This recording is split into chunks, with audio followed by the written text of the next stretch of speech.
talking about Alcoholics Anonymous, the Fellowship of the Spirit.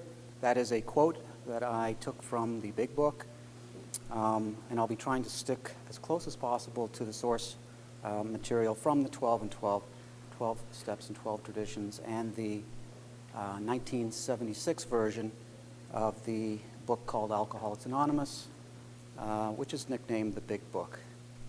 So I'll be referring to the Big Book and the 12 and 12 as the core textbooks. They actually operationalize the 12-step program. My name is Kenneth Hart, and from the University of Windsor. So we're going to be talking about understanding AA's spiritual path of recovery from alcoholism. And I'll start off with a question for you. Do you think it is a subversive path, the spiritual path? AAs believe that they should listen less to what other people would have them be, say, and do. Instead, they feel they should become what God wants them to be, regardless of what others might think. Using the 12-step path, AAs feel they can outfit themselves to be of maximum value to God and to the people around them. This is AA ideology, as I understand it. I might have misinterpreted a few points as we go along, and if I have made a mistake, please clarify for me. The Big Book suggests that serving the higher good requires that AA stop serving the taskmasters of their inner demons, the shadow self. By demons, I don't mean anything in a Christian demon devil kind of a way. I just mean like a Jungian shadow. And so there is this letting go of these taskmasters. And we'll be talking about these taskmasters. So there's a letting go, and then there's a grasping on, a shift. You'll see. Now the aims of the workshop, hopefully I'll hit some of these bullseyes. First, to describe the planned program of what I'm calling pragmatic spirituality, which is operationalized in the first 164 pages of the AA Big Book.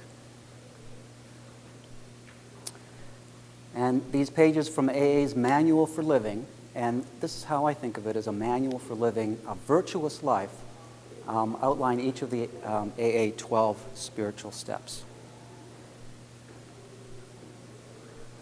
The term Fellowship of the Spirit. Here's a quote from the Big Book. "We shall be with you in the fellowship of the Spirit, and you will surely meet some of us as you trudge the road to happy destiny." These are all capitalized in the original. This is page 164 from the BB, that's the Big Book, and these are capitalized here. And trudging is methodical without giving up. Think of someone trudging through 3 feet of snow. Lots of resolve and determination, and they are bound to make progress. Here's a picture I took off the internet of Dr. Bob and Bill W. Dr. Bob, these are the co-founders of AA, lived in Akron. He was a medical doctor, more precisely a proctologist, a drunken proctologist. You'll often hear AAs cracking jokes about what it must have been like just before he got into recovery. This is Bill W. Some people say he was a stockbroker, but I think that's a little bit of an embellishment. But he was working on stocks and bonds. And we're going to be passing on Bill and Dr. Bob's message. They often talk about the message in the 12th step. There's actually the term message. Step 12 describes the outcome of working the first 11 steps. Step 12 is really not a real step. It's just a consequence or an outcome. And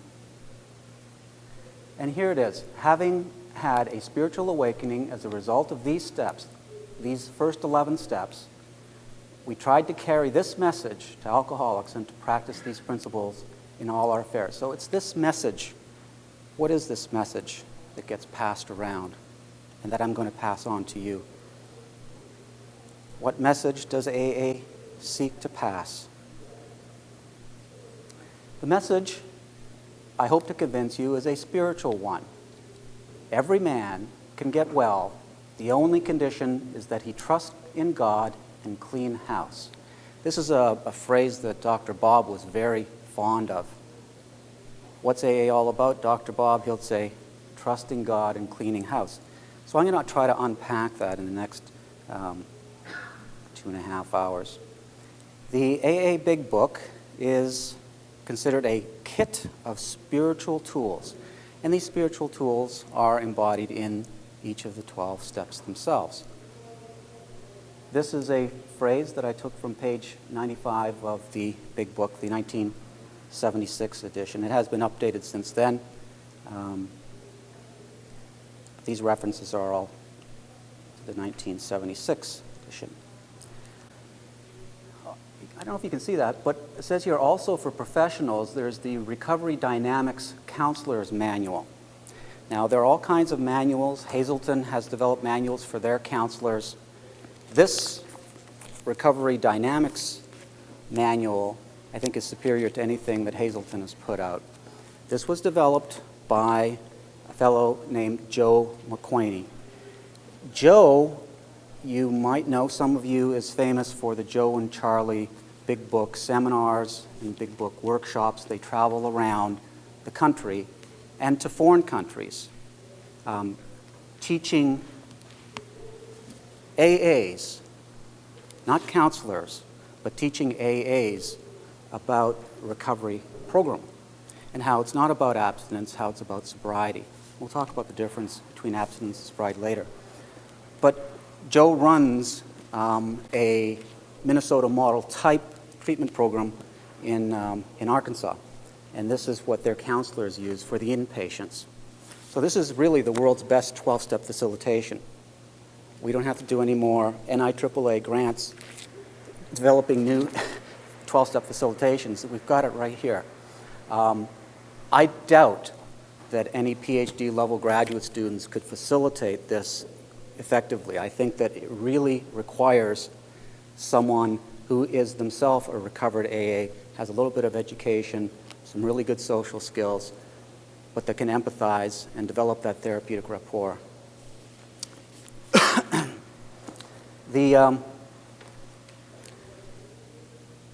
For clients, Joe McQuaney has written the steps we took, and this is for the actual clients themselves. So if you're working with a client, this is what you would want to give. So we have one for the professional, and we have one for the client, the steps we took. There's also another one that he has just published. You can find this one on Amazon.com, but he has published one for sponsorship. The problem with most sponsorship in AA, as I see it, is that the sponsors don't do what they used to do in the 1930s and 40s, which was take the new AA members through the 12 steps, take them by the hand and take them, do a fourth step, fifth step. This new book by Joe McQuaney is for the sponsors, and it shows the sponsors how to take their sponsees through the planned program of recovery so that they don't just go to meetings and drink lots of coffee. That might get you abstinent for a short period of time, probably white-knuckle abstinence, but it's not going to get you really sober. You have to go through the steps according to AA to get sober. So he's trying to make it a little easier for the sponsors. I'm going to talk about authentic AA. I'm using this term because I'm implying that there is something called inauthentic AA. But authentic AA emphasizes spirituality. The planned program of recovery features spiritual growth. By the end of the second half of the session, I think you will be convinced that it does emphasize spiritual growth. So this planned program of recovery, this PPR, is the 12 steps, as described in Chapter 5 of the Big Book, which is entitled How It Works, How AA Works.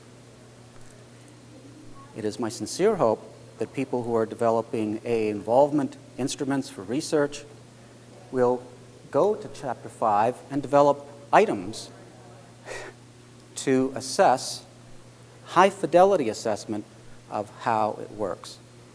Lots of grant research on trying to figure out the mechanisms and how and why it works. Well, it's been operationalized by non-professional researchers, and so our job now is to try and reproduce using psychometric sound instruments. There are a number of them out there now. I think there's 6 or 7 scales out there. The Brown-Peterson, I think, was one of the earlier ones. Now, originally the purpose of the fellowship was to support the planned program of recovery. So the sponsors would take the sponsees through the 12 steps. A lot of sponsors don't do that anymore. So there is a watering down or a meandering away from the original intent. So in contemporary AA, there often is a disconnect between the fellowship component on the one side and the planned program of recovery operationalized in the first 164 pages of the Big Book. Back in the 30s and the 40s, those two were the same. So there is a secular branch of AA, and there is a spiritual branch of AA. These people are seeking sobriety, conscious contact with the God of their understanding. These people are not. They're just struggling to not drink, to remain abstinent, possibly using social support, human power, but certainly not any spiritual power. Now there are actually, most of these meetings are documented. If you go to Intergroup and ask for a list, they'll tell you all the meetings in town. But what's happening now, because of this schism, a lot of spiritual seeker AAs are developing these hidden meetings. They're not in AA Intergroup lists. So these are usually Big Book meetings.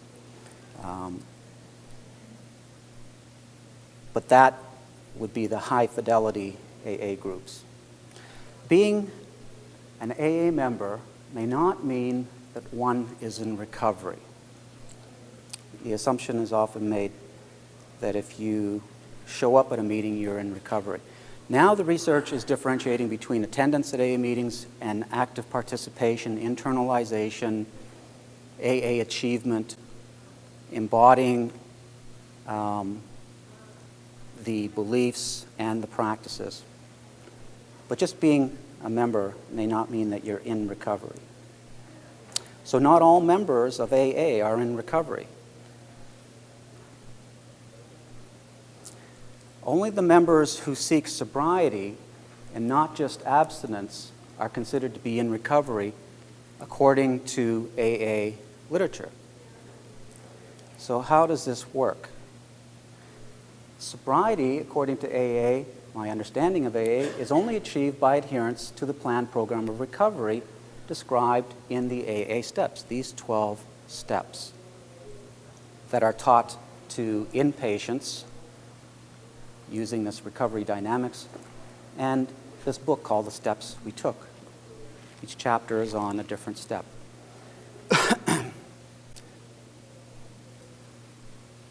Counterfeit AA, earlier I used the term authentic AA, now I'm using the term counterfeit AA, consists of members who attend meetings for the sole purpose of physical abstinence.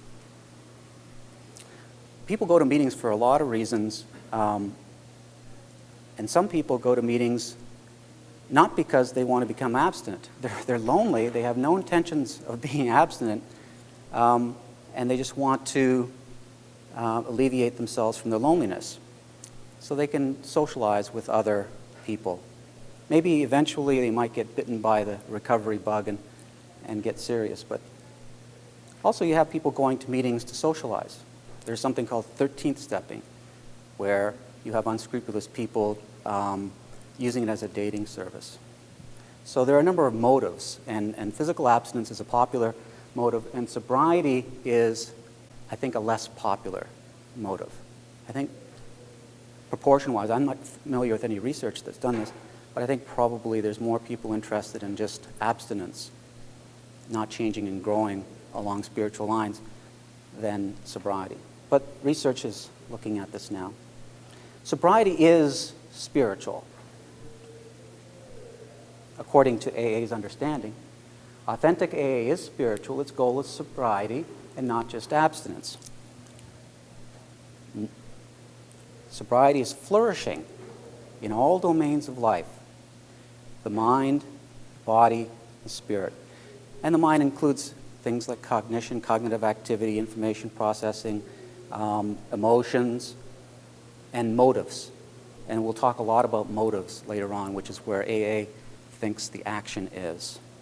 And a lot of these motives are actually hidden to awareness originally, and it takes going through the steps to uncover these hidden motives that have been really corrupting and eroding one's life.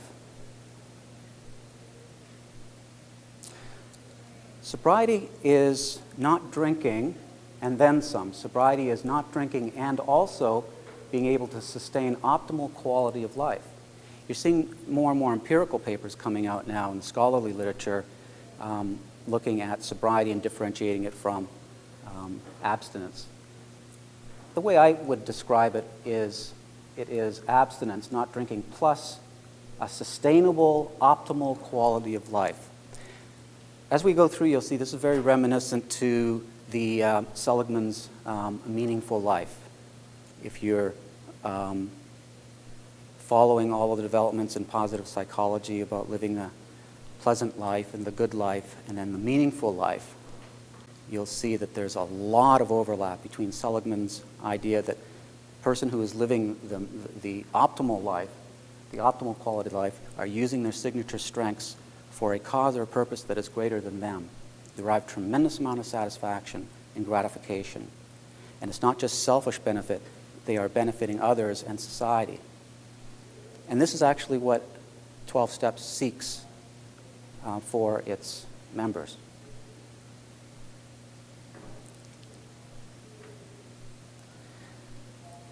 People who are sober feel they are on the broad highway, walking hand in hand with the spirit of the universe. This is the broad highway right here. Though I don't think there's many 3-year-olds going to AA meetings. I know there's Alateen, but I don't, never. There's a whole bunch of interesting terms: capitalized broad highway, capitalized spirit of the universe. The Bill in the early AAs used a number of terms to denote deity and spirituality. We'll go through some of these terms very shortly. The use of spiritual terms in the AA Big Book. I have actually a concordance, an AA concordance. It's about this thick, and it's got tiny print, smaller than a smallest phone book. And this was a labor of love by a now deceased AA. And there are just a limited number of them, but this is cross-indexed, and I don't know if he even had a computer when he did it, but if anybody wants to look at it, I can show it to you. 1976 third edition is the one that I looked up in the concordance. I looked up the term spiritual in the concordance, and it was used 150 times.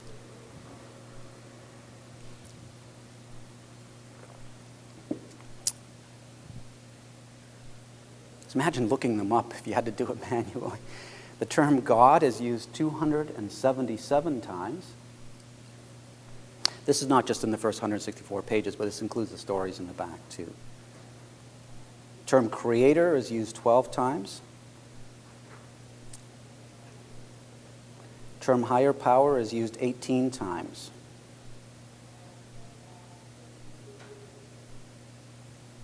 Now, there is liberal use of other terms for transcendent divine being. Capitalized, he, him, his, himself, 107 times, referring to male conception of God. Of course, AA invites members to think of God in any way you like. And I think if you have problems with a male conception, then that's fine. Use a different understanding. 107 times. Other terms used in the Big Book include Father of Light, which is interesting, another masculine. Spirit of the Universe, we saw that. Creative intelligence. But there are a number of terms like this. You saw the broad highway. You saw the fellowship of the Spirit of the capital F.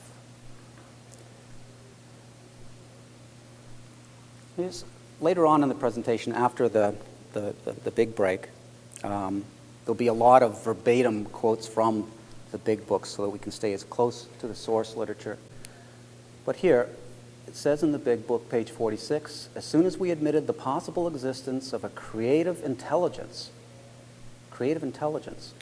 a spirit of the universe underlying the totality of things, we began to be possessed of a new sense of power and direction, provided we took other simple steps. That's provided that the person methodically goes through all 12 of the steps in the order in which they are appear, with a sponsor who has themselves gone through the steps. They say it's a simple steps. I don't think it's that simple. I guess it is simple in one regard, but people balk at doing it. So the trick is to get the clients willing. So that's why it's not simple. Some of us have taken very hard knocks to learn this truth, ... And what is this truth? We simply do not stop drinking so long as we place dependence upon other people ahead of dependence on God. And that's really what AA 12 Steps seeks to do, is to shift this priority, to somehow shift people so that they will depend or trust on God. They'll be more apt to do that than on people. So you're starting with this stance and you're trying to shift to the other stance. So these are quotes. Again, this is from page 98 of the Big Book. According to the Big Book, the aim of AA is to help recovering alcoholics do what? To keep in fit spiritual condition. I plucked this off of page 85. What's another aim? A fourth aim is to help recovering alcoholics to live by spiritual principles. We'll talk about what these principles are later on. Honesty is chief amongst them. Being truthful, being a lover of the truth, not lying, cheating, misrepresenting the truth. And that's hard to do in our society. But there are a number of principles. Another aim of AA, I have this, and I could send it to you as a PowerPoint if you want it. You just email me. I have my email here at the end, and I can send it to you when you get back to your computer. To walk day by day in the path of spiritual progress. This path, this broad highway, Bill, I guess, liked a lot of these visual trudging movement metaphors.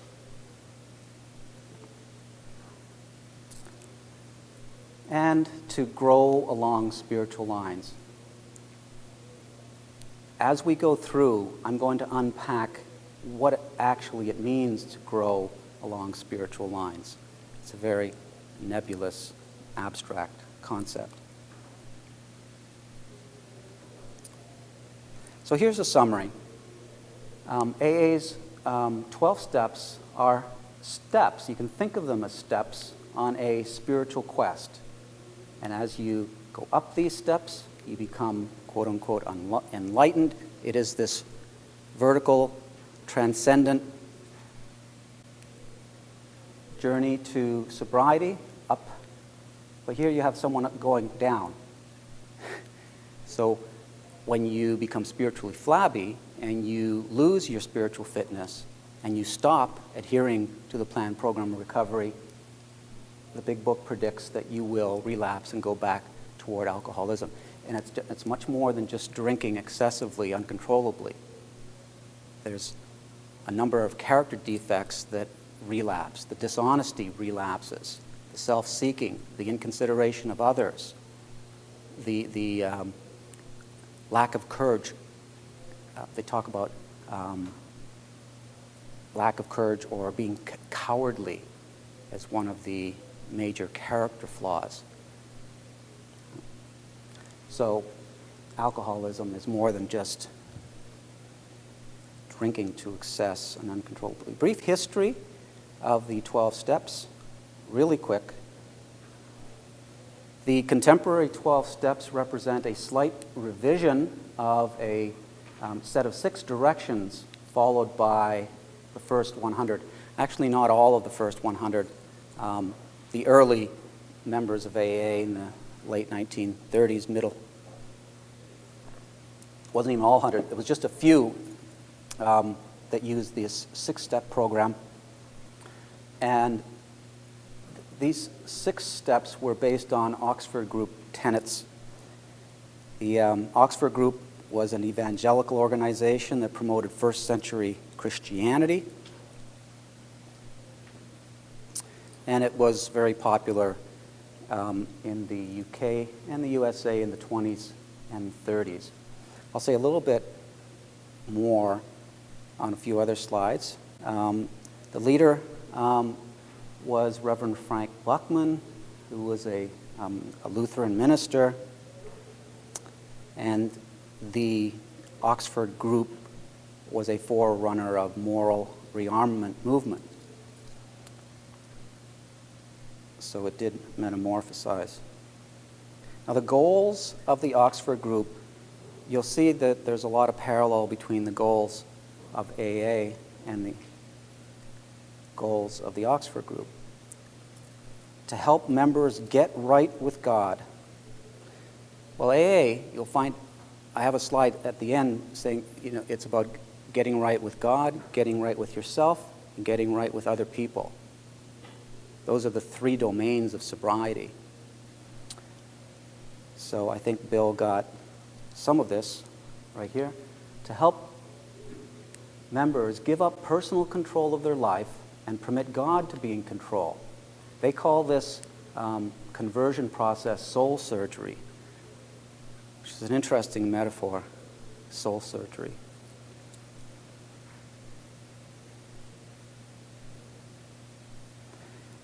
The Oxford Group promoted 4 absolute standards for living a virtuous life. The 4 ideals provide a moral compass to keep spiritual seeker on track with God's will. And you'll see that this is also true in the big book, especially in the 10th step, where the AA is asked on a daily basis, in the morning, before leaving the house, during the day, and at night there is a nightly review, to always take a read on the moral compass. 10th step is really a brief, online, ongoing recapitulation of steps 1 through 9. And there's a lot of moral compass watching and determining whether you have deviated. So contemporary AA steps incorporate these 4 ideals. What are these ideals? They call them the 4 absolutes of the Oxford Group. Absolute honesty, absolute purity, absolute unselfishness, and absolute love. Love meaning agape love, or love for humanity, for mankind, for humankind. Altruism.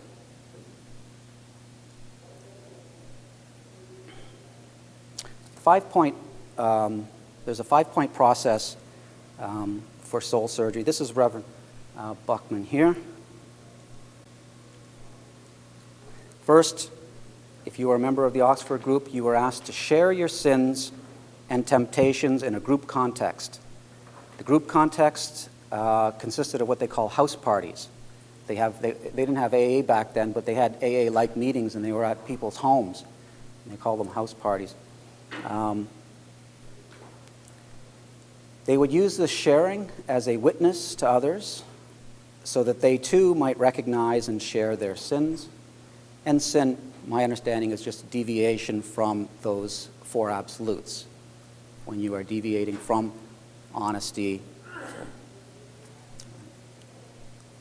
Of course, different people have different ideas of what sin is, but so the third of the 5-point process, surrender all of one's life to God.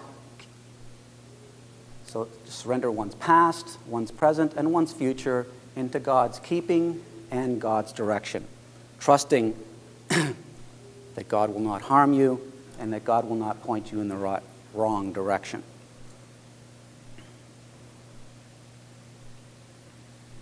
In fact, this is a major stumbling block in AA, as we'll see when we get to it, is that many newcomers don't believe that God will point them in the right direction. Well, first, they don't believe that he'll pay attention at all, or she or it, and then trust is a problem. We'll come to this later. Soul surgery, number 4. Make restitution to other people who have been directly or indirectly wronged by one's sins. So you can see here the social concern. And this is nothing other than steps 8 and 9 in AA. And 5th, listen for, accept, and rely on God's guidance, carrying out his wishes in all of one's words and deeds. A little bit of a typo. Listen to, accept. Of course, this is just the 11th step, as you see it in AA. Bill has changed the words, made it a little bit more palatable to neophyte AAs. So we see a little bit about the genesis of AA's 12 steps. Here's a picture of Bill W. There's lots of movies out there. If you go to Blockbusters, you might be able to get some movies. And I'm trying to remember who was the actor in that movie. Does anybody see that movie? Yeah, he's on Shark, that new series coming out, yeah. So I think that was a pretty good Hollywood rendition. Bill W. took aspects of soul surgery from the Oxford group and initially developed a 6-step program which was used in early AA meetings in New York and Akron. Bill was in New York and Dr. Bob was in Akron.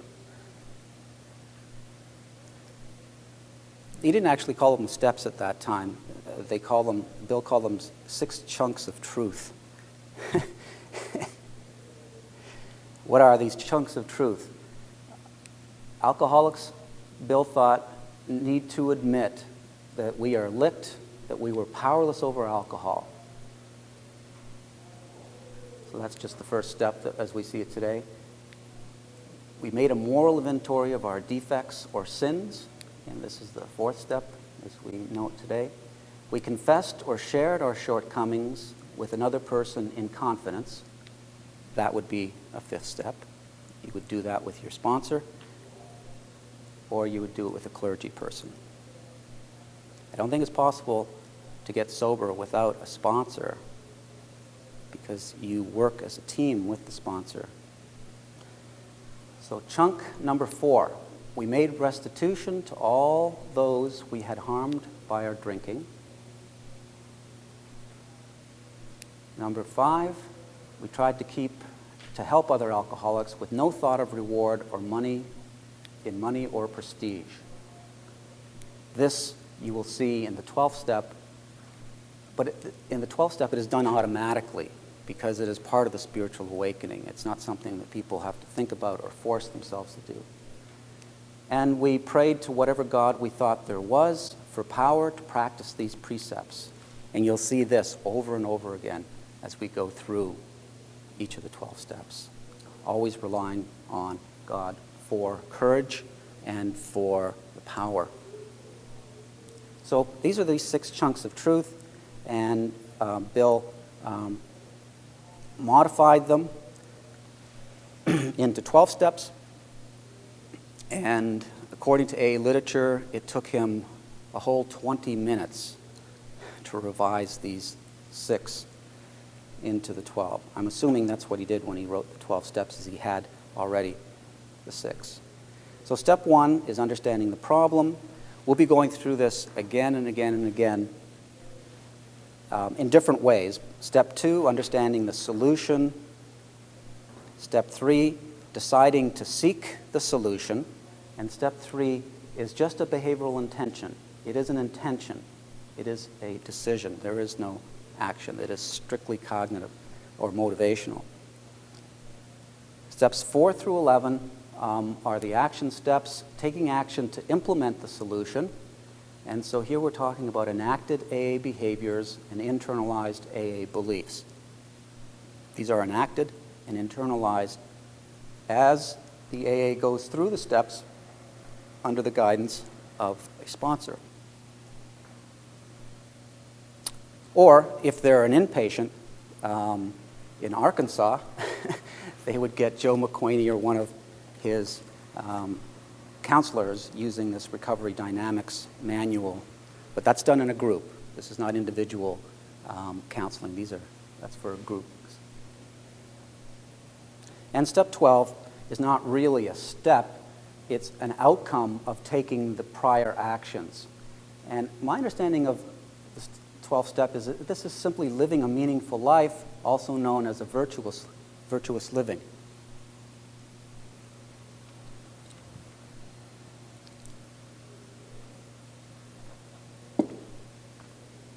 The helping that is done and the passing on of the message is just part and parcel of the spiritual awakening. The person just does it because they are compelled to do it.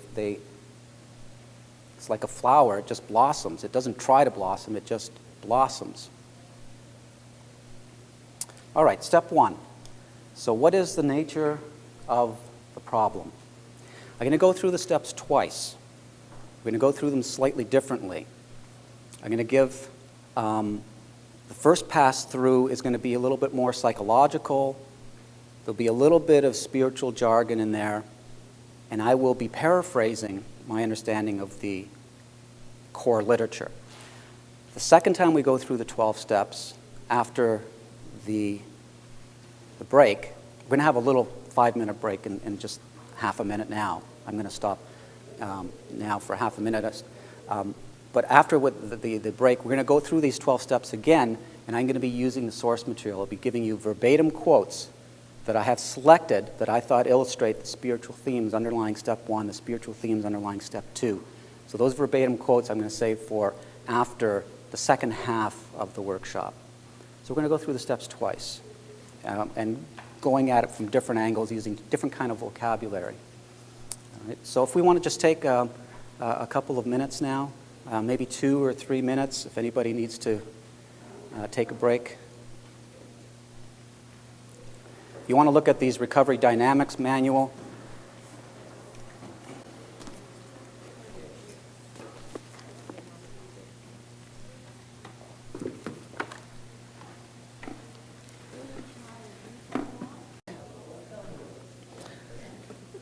I'll keep the recovery dynamics therapist manual up here, and I'll keep the steps we took book up here as well. Also, I just noticed on the inside here, I have Joe McQuaney's latest book. It's called Carry This Message, a guide for a big book sponsorship. Carry this message. Carry this message. That's the message that we talked about. This is a guide for big book sponsorship. And that's really, somebody needs to do a study on qualitative differences in sponsors, those who do big book sponsorship and those who don't do big book sponsorship. All right, welcome back. Last time, we'll take another break in half an hour from now, and then that'll be the morning, the first half of the session. We can take another break at that time, and then we'll come back and finish off with 2 40-minute sessions for the second half. My hope was to have done 2 40 minutes in the first half and then 2 40 minutes in the second half, and it's approximating that. So last time I was saying that my plan was to take you through the steps twice. And so let's start off with the first pass through step 1. And step 1 asks, the recovering AA is asked to get an understanding of what the nature of their problem is. So if your car is broke down, then you need to diagnose the nature of the problem, because the repair will match the nature of the problem. So in contemporary AA, step 1 reads, we admitted we were powerless over alcohol, that our lives had become unmanageable. You will see here that there's 2 parts. Part 1 is admitting that we were powerless, and part 2, that our lives had become unmanageable. They are slightly different. And it's not just because of excess drinking that the lives are unmanageable. There are root characterological problems that give rise to both the alcohol abuse and the unmanageability of the life. And we'll talk about these root causes. Step 1 specifies the exact nature of the problem. This word, exact nature, comes up again and again. It's actually in one of the steps where they talk about the exact nature of the wrongs. So that's an important term. The BB, the big book, suggests the main problem resides in the mind, not the body. Certainly there is an acknowledgement that there is a biological contribution, which they call an allergy, which they're using as a metaphor for how the body responds abnormally after alcohol is ingested.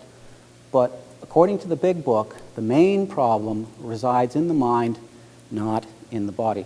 There's not much you can do about the allergy, although I think now they have new drugs that you might be able to take now, Trexone or other drugs. But the main problem, according to AA's understanding, is something called the mental obsession. We're going to spend a lot of time talking about this mental obsession. This is a tenacious, false belief that the euphoric sense of well-being felt during the honeymoon phase of drinking can be recaptured. I'm sort of thinking about, I do some gambling research about gamblers who have won big, and then they try to chase and get that thrill back. So the main problem is the mental obsession. So let's unpack AA's mental obsession. The obsession also refers to a tenacious false belief that one can drink safely and in moderation. So there's 2 aspects to the obsession. And this is the thinking that you can drink like a gentleman, as you will hear at some AA meetings. Belief in the efficacy and the safety of alcohol perseveres over time despite repeated evidence to the contrary. Year in and year out, there is empirical evidence that one cannot drink safely and one cannot recapture that honeymoon sense of well-being in the early days. But the mental obsession is an obsession. It perseveres. Belief perseverance. So the mental obsession is thought, according to AA, to block out contrary beliefs. The mental obsession is thought to override the ability to see the truth. AA talks a lot about truth and being honest. Interferes with sound thinking. You'll see in step 2, they use the word insanity in one of the steps. And I just want to flag that to you because their understanding of it is different than a mental health professional's understanding or in the criminal justice system. We're talking about interfering with sound thinking.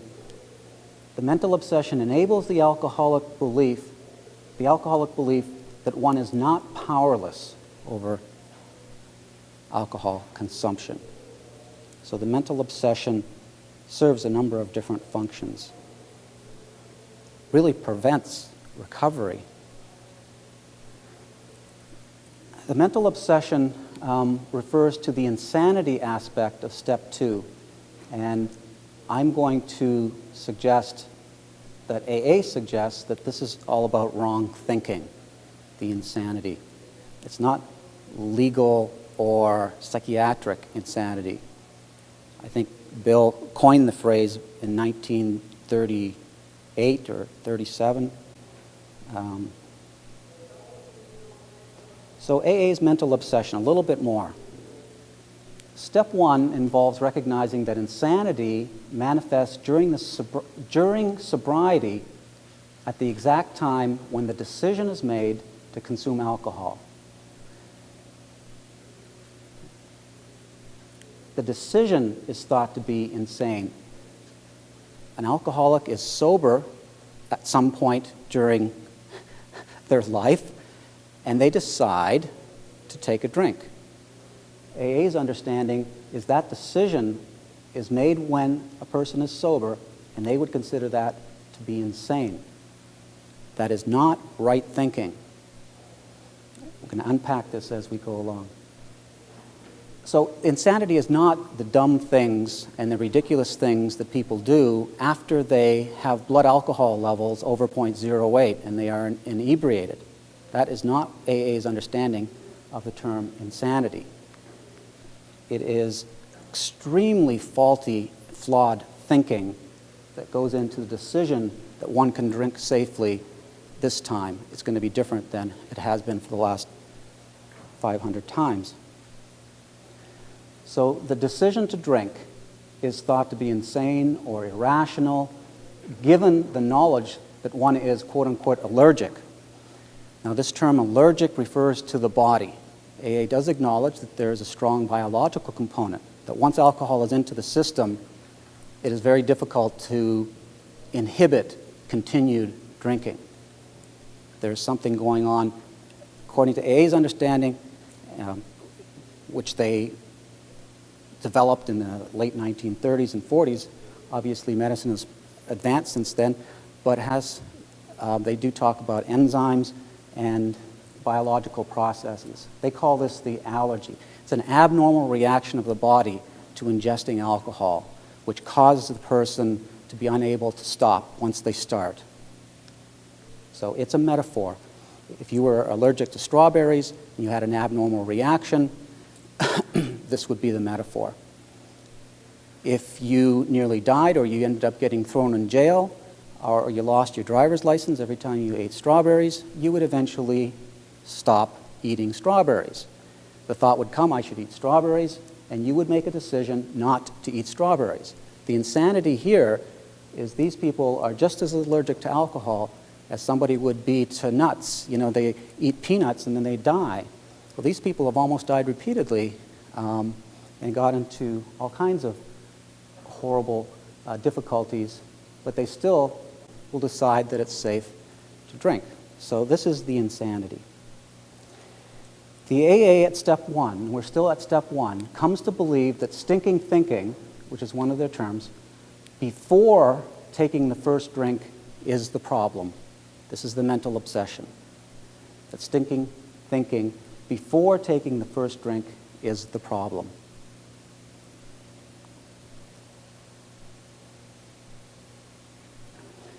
Step 1 also involves accepting one is helpless to change his or her stinking thinking concerning alcohol's efficacy or safety. It's going to give me that sense of well-being that it used to, and that I'll be able to drink in moderation and it won't get out of control this time. So step 1 involves accepting that one is helpless to change the stinking thinking. Step 1, acceptance of personal powerlessness. I found this on the internet And I thought it was interesting, if you look at the shape of the hands here, they're in a heart. I don't know if that was planned, but I read some meaning into it. I can share it with you later, if you like. In step 1, the alcoholic suffers due to loss of hope and despair, if they're doing it right. This is what you, as a sponsor or a treatment provider, want to happen in your client at step 1. You want the client to suffer due to them having lost hope and them despairing. The alcoholics are hopeless and despairing because they can't resolve their mental obsession or their physical allergy. The mental obsession is which compels them to pick up that first drink, even though they're sober, knowing that if they pick up that first drink, the physical allergy is going to kick in and their body's going to react abnormally and cause them to crave, and they're not going to be able to stop themselves from drinking to excess once they start. So they are helpless to stop starting, and they are helpless to stop after they start.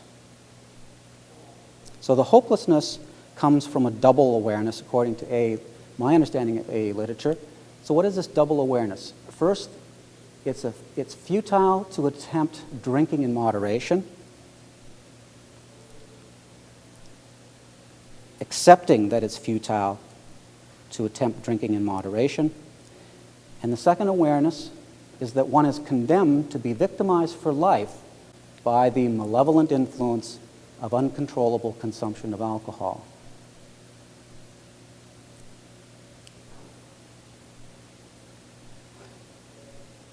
That is where I think AA says the hopelessness comes from. So AA is all about saying, "Uncle, I give up." And here we have a shift. Originally, before step 1, there is a step 0, 20 years, 30 years of suffering due to untreated alcoholism. And it's that shift from step 0 to step 1. That's where step 0 is the no surrender.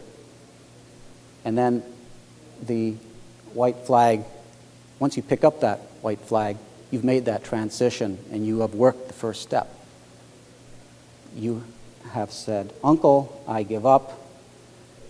And if you want to use a wrestling match metaphor, in the wrestling match, to keep alcohol under control, step 1 marks a shift from not surrendering to admitting defeat. Your opponent has you licked, as Bill said.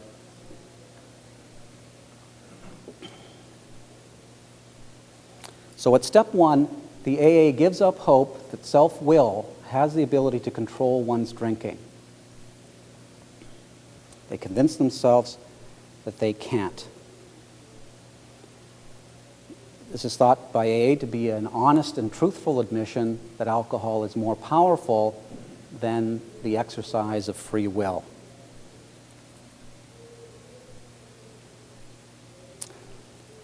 I'm calling this is not a term that AA uses, this is a term that I made up, divine despair and creative hopelessness. I think these things exist. Divine despair and creative hopelessness facilitate increased motivation to try a new solution. And certainly AA does suggest that doing step 1 makes AAs ready for step 2. Step 2 will be completely ineffective unless step 1 is done. According to AA, it's the only one that you have to do 100%. So they really emphasize the first step. According to AA, they say the only step that you have to do 100% is the first step. We'll unpack this as we go through, but they do emphasize that's really important. Oftentimes what happens is a step is actually done before the person makes their first AA meeting, because that's what has driven them to the meeting, is because they've reached the end of their tether and they have no other options. Nobody gets up in the morning and says, "This is a fine day to go to AA." Now, they are despairing when they walk in there, and they have hope that maybe you can help me because I've lost all hope that I can help me. So let's move on to step 2. Step 1 It's like a chain. All 11 are in a chain, and one links into 2. So what is the nature of the solution to the problem? So this is step 2. Asks the AA to understand the nature of the solution to the problem. So step 2. Came to believe that a power greater than ourselves could restore us to sanity. Again, there's that word, sanity, and it's just right thinking. Step 2 presupposes one is willing or motivated to seek a solution to one's state of helplessness vis-a-vis consumption of alcohol. This presupposition comes from the belief that people will work the first step before moving on to the second step. Most people won't attempt the second step unless they're backed into a corner.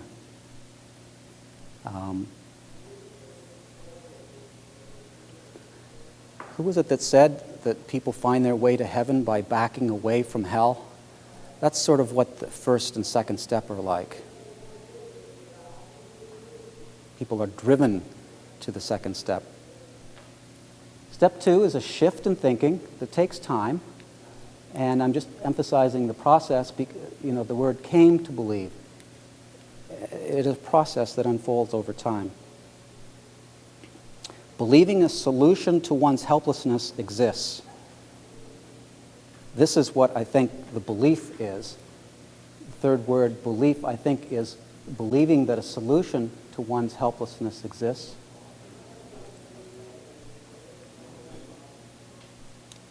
Turns out that this is a spiritual solution, and believing that this solution can only be found by developing a partnership or relationship with an all-powerful spiritual source of power. This is what AA would have the new member believe. Maybe not the first couple of meetings, but eventually.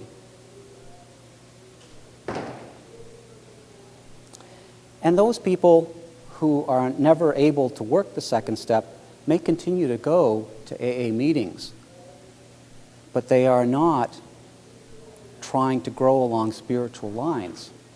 And I would argue that they are not adhering to the planned program of recovery. They are a member of what I would call inauthentic AA,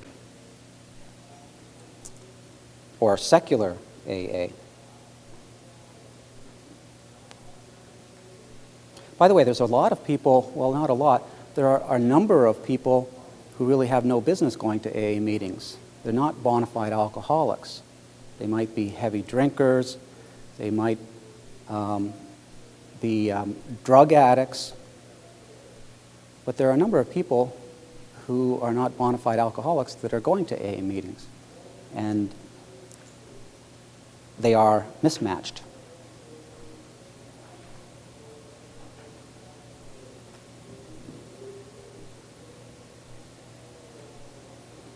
So step 1 is a prerequisite to step 2. If you want to do an effective step 2, you need to have done an effective step 1. Big Book suggests AAs need to be made ready for step 2 by first working a good, quote-unquote, first step. If a person still believes secretly that they could drink in moderation, they have not worked the first step, and they are ill-suited to go to step 2. They probably wouldn't go to step 2 because they don't need God's help, because their life is not unmanageable. They don't have the problem that needs a divine solution. AA literature suggests very few alcoholics will take step 2 seriously if part of them still believes that they can drink in moderation. So the one sort of propels the other, it catapults the other. If an AA is less than 100% convinced that they are a bona fide alcoholic, this will undermine their motivation to attempt step 2.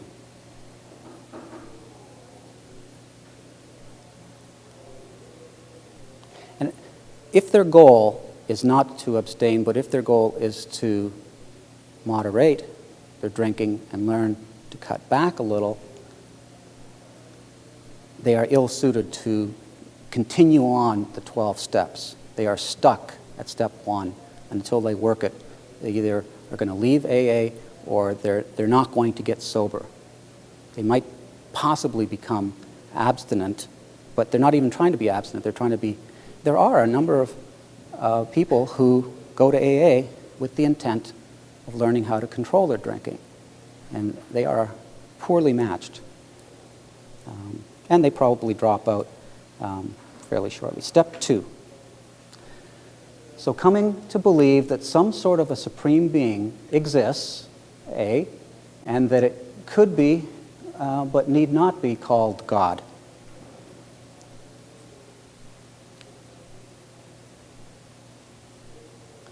Coming to acquire a conception of this higher power, whatever the label given, that sees the higher power as both immanent and transcendent.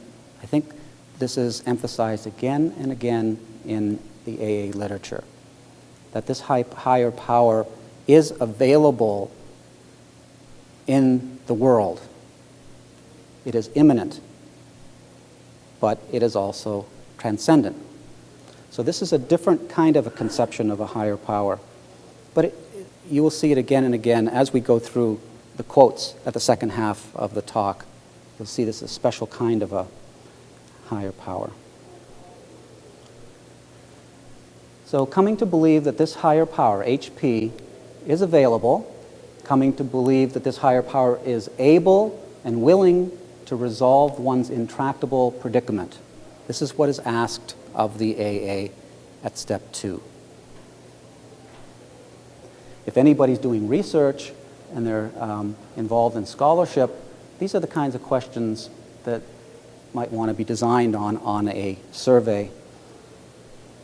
What we have now is research studies that have asked participants, here's a list with 12 check boxes, one for step 1, one for step 2, one for step 3, and people are asked to check, yes, no, I have done step 2, yes, no.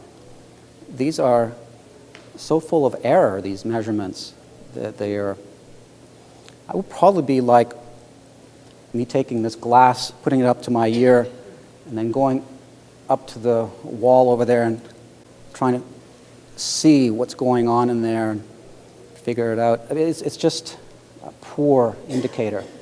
These kinds of items.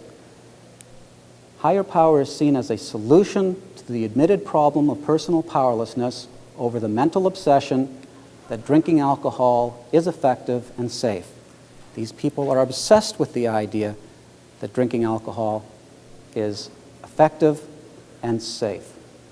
They can drink in moderation. All right, we'll take a little intermission, then we're going to have another intermission. It's my, what do we have here? Roadside funnies. I don't know how funny any of this is. This is a real place. Somebody should tell them.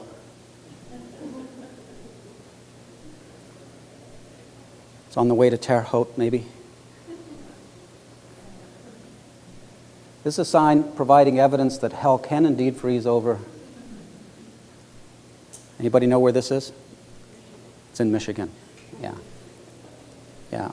I don't know, it's around Lansing, or I don't know. It's in Michigan.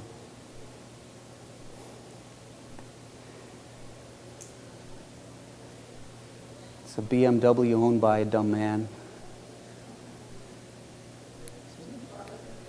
Blonde, upside down.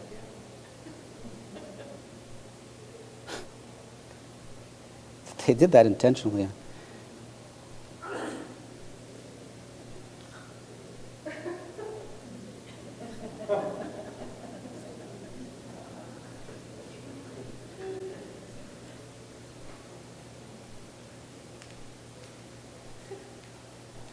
A real legitimate sign, too.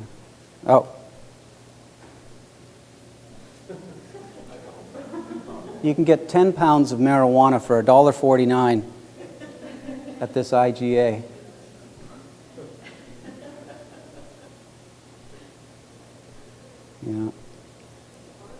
That's a bargain.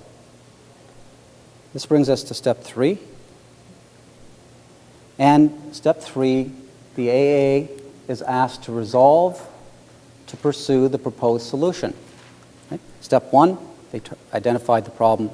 Step 2, they've identified a solution, and now they have a choice. They want to stay with the problem and live with it, or do they want to pursue the solution? Are they going to go back, or are they going to go forward? And so step 3 is developing resolve to pursue the proposed solution. And all it is about resolve. This is a motivational step where they try to become more willing or ready. So it reads as follows. Step 3, made a decision to turn our will and our lives over the care of God as we understood Him. These are in italics in all the AA literature to emphasize the importance of as we understood Him. So you can get rid of the word God. If that objects you, new AAs are asked, get a black magic marker and then just get rid of all of every time you see that word. And if you're a feminist who's offended by the use of the him, get rid of all those, and then it'll be your job to put something else in there. Eventually, you'll be able to put something in there that works for you. In fact, that's not a bad idea. They could start printing big books that are just blank, so that people can just... All right. Step 3 presupposes that all action is born out of a decision to act. Whether the decision is more or less available to conscious awareness is for some debate. People might argue that there are unconscious decisions and conscious decisions. But this is the presupposition made in step 3 because, we're going to be talking here about a decision and choice. And there is free will involved in making a decision. Step 3, the internalization of steps 1 and 2 should propel the AA to affirm the third step decision. If in fact the AA has done a good first step, and if in fact the AA has done a good second step, they can't help but not work the third step. They are interlinked in such a way that it is a cascading domino effect, if it's done properly. And the way you do it properly is outlined in the first 164 pages of the big book, and there's some other instruction in the 12 and 12 steps and 12 traditions. Step 3 is an intention. Step 3 is an intention to stop relying on oneself as a solution to ... It's an intention to stop relying on oneself. You can't start relying on God until you stop relying on yourself as a solution. So there's really a coin with two sides on this. An intention to stop relying on oneself as a solution to one's inability to drink in moderation. Intention to stop relying on oneself as a solution to one's inability to live a satisfying and fulfilled life. This is the first half of step 1, and this is the second half of step 1. I mentioned earlier that there are two halves to step 1. And the second half of step 1 is the admission that one is unable to live a satisfying and fulfilled life. One's life is unmanageable. But that is independent of the consequences of drunkenness and being inebriated. Certainly there are all kinds of adverse life consequences that will flow from drunken driving, etc., etc. That's part of the unmanageability, but AA's understanding of the unmanageability is much broader than just alcohol-related unmanageability. These character flaws that give rise to the drinking, also these same underlying character flaws are thought to give rise to an inability to lead a meaningful, satisfying life that has a sense of authenticity. So step 3 marks an intention to give up playing the role of director of one's recovery. The big book uses the metaphor of a theatrical play where there are actors and there is a director, with the bullhorn. And so the AA is asked to give up the role of playing the director of one's own recovery. Because that's what they've been trying to do in step 0 for all those years. They've been trying to learn how to drink in moderation unsuccessfully. Okay. And step 3 involves agreeing it's a good idea to quit taking advice and direction from one's own self. Later on, we'll see in step 4 that the ego, that the self, has corrupt motives that can't be trusted, that get one in trouble. So the third step decision is agreeing it's a good idea to quit taking advice and direction from one's own self. The direction, the person who's behind the bullhorn directing, ought not to be oneself. If you've done a first step thoroughly, you're pretty well convinced of that. But if you're not convinced of that, you'll be convinced after you go through step 4 and step 5, if you need more convincing.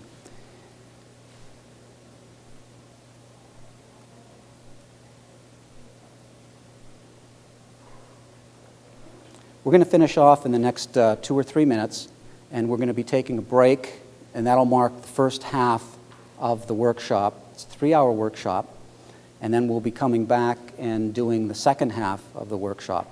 But just give me another 2 minutes. Let's just see how far.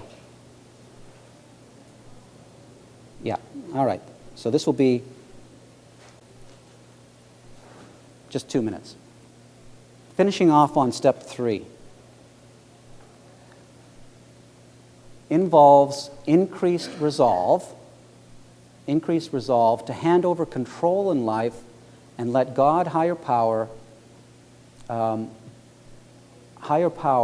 be the directing intelligence that guides and empowers one's recovery.